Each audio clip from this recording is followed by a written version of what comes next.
In the setting of a festival, I am tasked with balancing both the live performances, the unforeseen filming setbacks, and also the brand partnerships. And while most people think that filming festivals is all about the artists, a big priority for me is actually filming the sponsors. That's what makes the whole event run. So in short, and I'll explain this throughout the video, I'm here to shoot the artists, but I'm also here to film for brands like Coca-Cola, Smart Water, Cinemark, lots of these major brands that have sponsored the festival. So we are at the festival. We got camera flying on the gimbal. Sorry if the audio is terrible because they're doing sound check.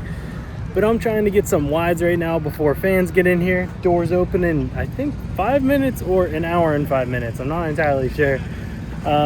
But I'm just getting cleans. We want to do a match cut now where it's empty and then at the end of the night. So I'm shooting that and then going to all the different brands. We got Smart Water right here, which is what I have to do. We got Minute Maid, we got Coke. Yeah, I gotta go because it's gonna be louder than me. I'm getting some establishing shots. One of the reasons that I'm getting the establishing shots is really not for the festival recaps. It's more for internal. So I was explaining, I'm shooting for different brands. Whenever these brands sponsor the events, roughly how it works is whoever decided that this sponsorship was going to happen explained to their company, their boss, whoever, that a bunch of different things were going to be at the event.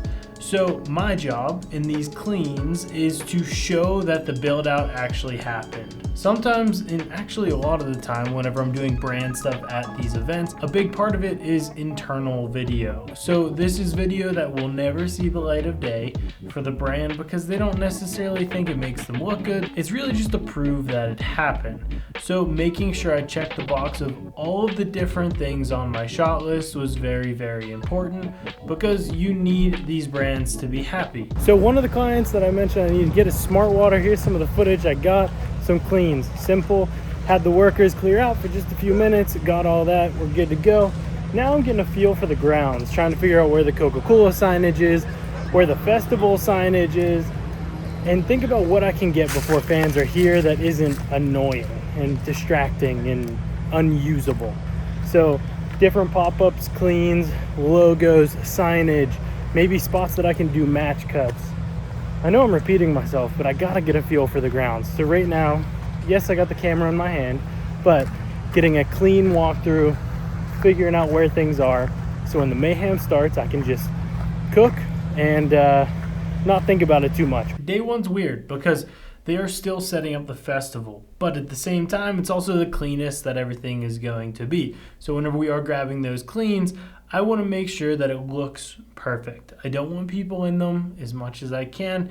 I want everything to be set up exactly where it is. If there's a bag in the corner, I'll hide the bag. If there's a bottle on a table, I'll hide the bottle. Little things like that are big details that go a long way, especially in the client's eyes. Everything should look as perfect as possible. So I was trying to check off as many of the cleans as I could because the next day, after there's been a whole day of the festival, it's gonna be a little dirty, things will be a little rough around the edges and just not perfect. But once the cleans are done, it's kind of a waiting game till people are there. We don't wanna show the in-between, kinda empty, kinda not. We want it either to be full or totally empty. So I just have to wait for people to come. It's starting to fill up. And I just did a circle getting some brand stuff. Got a good amount of Minute Maid, also at Coke. I have to do an edit today. That's kind of like a small festival recap. So I'm gonna head back right now. Maybe get a couple shots of people dancing. Doesn't look like there's an artist on right now, so probably not that. And then I am going to get started on my edit, pull the music and start to pull some shots. So whenever I'm beginning an edit that I know has to be done at the end of the day, there are a couple boxes you can check that just makes your life easier. I know that a lot of the footage that I'm gonna need is not gonna be there until 9 o'clock at night, and we have to deliver this at 10 o'clock at night because I can't really get anything from the headliner until the headliner goes on. And that's whenever the nighttime footage happens with the fans cheering, so I can't really get too ahead of it, but what I can do is just help myself out a little bit. So this is what my final timeline looked like at the end of the night after the edit was totally done. But what I'm doing whenever I'm trying to get prepped is I'm asking for the song that we wanted to use. In this case, it was a Halsey song because she was the headliner for night one. So I go ahead, download that off of YouTube. That is what this is that you see right here. We didn't have any sound bites in this edit, but if there were sound bites, I would download both Halsey Safe Word, which is the song, the lyrics version, and the instrumental, just so I can pop back and forth with the lyrics. Little things like that I can do, and I can find the 20 to 30 second spot that I want to include. You see right here, I chop it up a little bit. In this case, I was able to just grab a 20-second snippet from Halsey's song. It doesn't end the most perfectly, but it ends like at the end of a verse or at the end of a line. You don't want to end it in a random spot.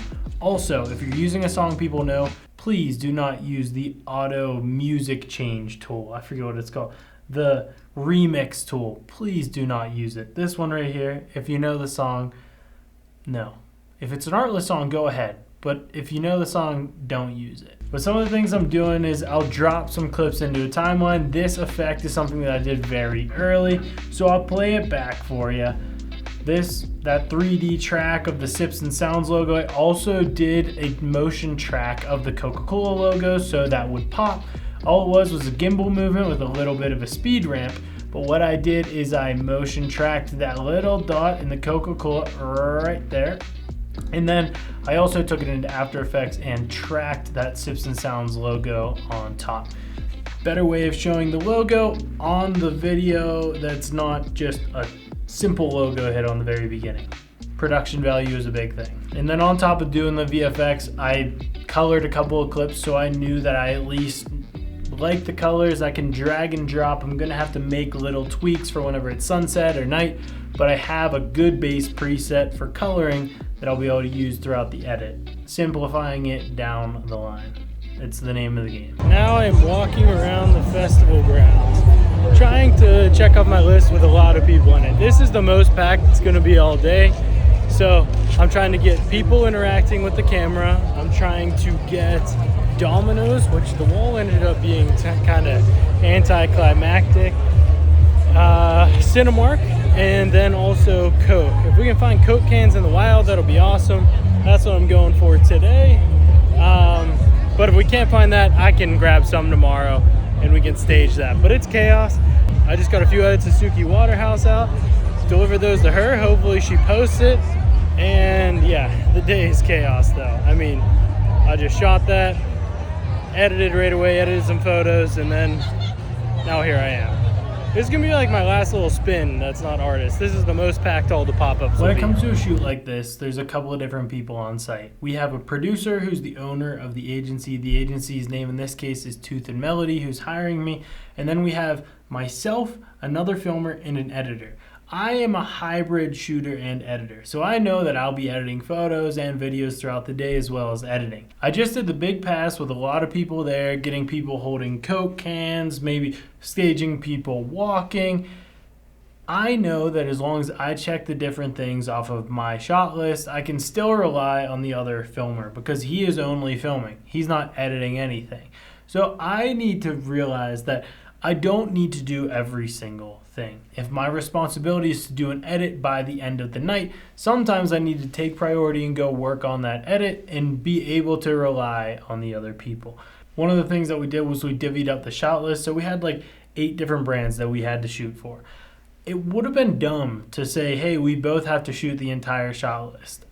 Instead, we sat down together very simply and said, which ones have you shot a decent amount so far? Which ones have I shot a decent amount so far? And we're like, all right, you take these 4, I'll take these 4, and it makes our lives a lot easier, and we'll recoup at the end of the night to make sure that we got everything. But I went back, edited a lot of my video between Khalid and Halsey. We had like an hour there.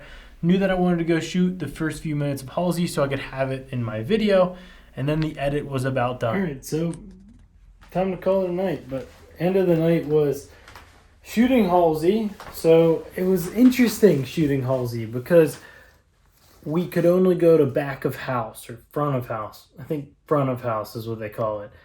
And essentially it's like you're 50 yards from the stage. So shooting on a 70 to 200, getting the same shot over and over again, it checks the box of getting my shot of Halsey, but not getting any variety, which is a little bit frustrating because you can't really work around the stage. But I got that and then came back and finished up my edit. This is the edit that I did tonight. A little bit of 3D tracking at the beginning and very simple. overall. A little bit of creativity, but very much checking the box. Tomorrow, I think I'll incorporate some hyperlapses. Just was thinking of ways that I can make tomorrow's different than today's. Yes, they'll be very similar, but today's will not have hyperlapses, tomorrow's will, which will allow tomorrow's to be a little bit more dynamic. But call time is at noon again tomorrow. I'm actually going over to a hotel that we have to shoot at to start the day, and then I will be over at the festival for the rest of the day. Similar responsibilities for me, but I'm sure there will be differences. And I'm really looking forward to shooting Chelsea Cutler, Jeremy Zucker, and also Benson Boone. Benson Boone is somebody that I shot back at Lollapalooza. These are some photos that I took, and I just remember super exciting show. Probably going to be packed tomorrow because he's like the hot artist right now. And yeah, long day though. I think it's time for bed. See you in the morning.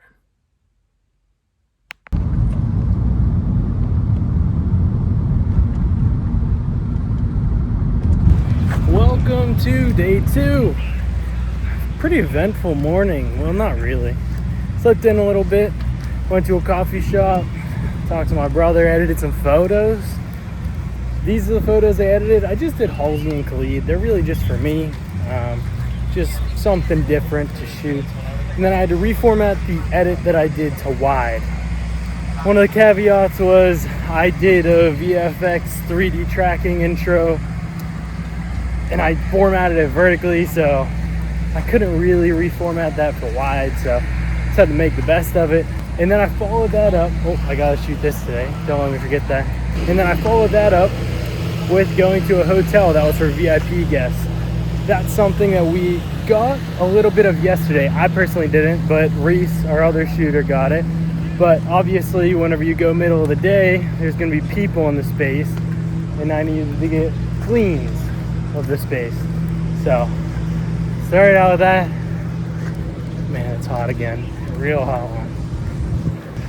I gotta go and drop this bag off. I can't be carrying this big suitcase around all day. I'm tired already. We got a long day ahead of us. Same responsibility though, for the most part. I'm sure there will be some changes.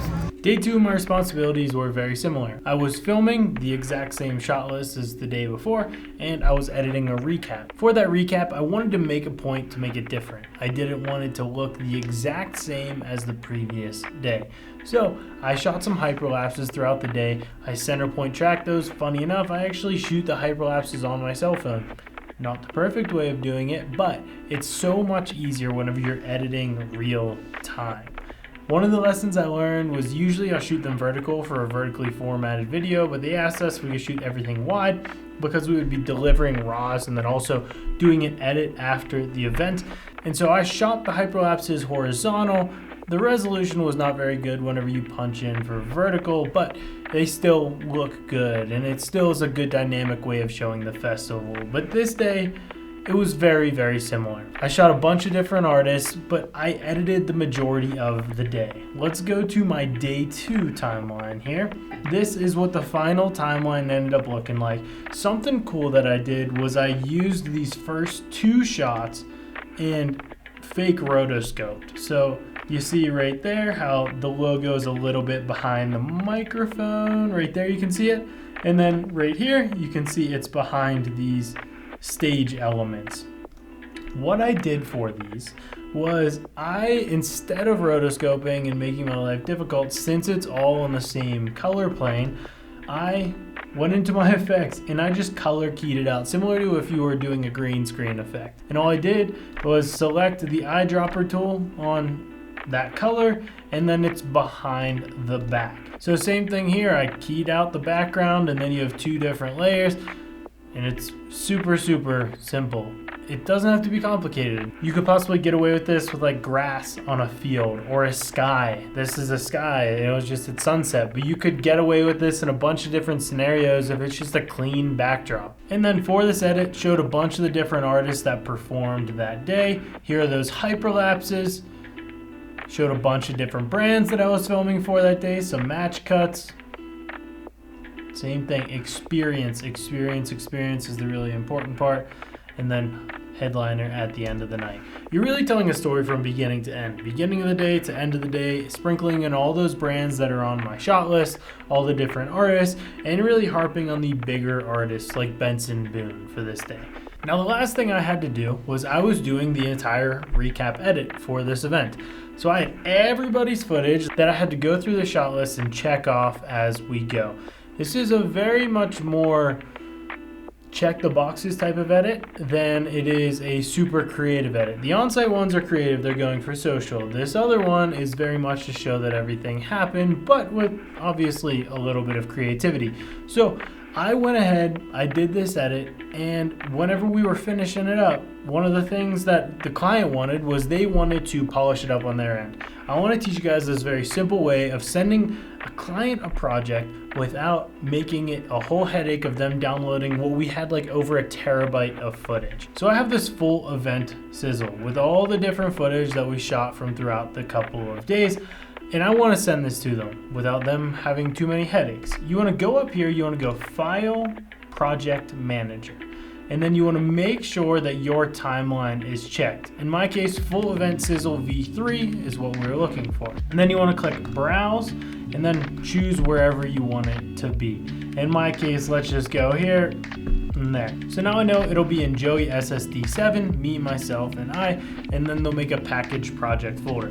Once you click OK, which I already did it, so I'm not going to do it, but once you click OK, it will copy all of the footage that you actually used in your timeline. All of the music, all of the sound effects. So instead of sending over a terabyte of footage, you can send just the project file and what was actually used in that timeline all in a folder to make life so much easier. So instead of sending them the entire 1.32 terabytes of footage, in my case, I went ahead and after I packaged it all up, you see all the different clips in here that I ended up using.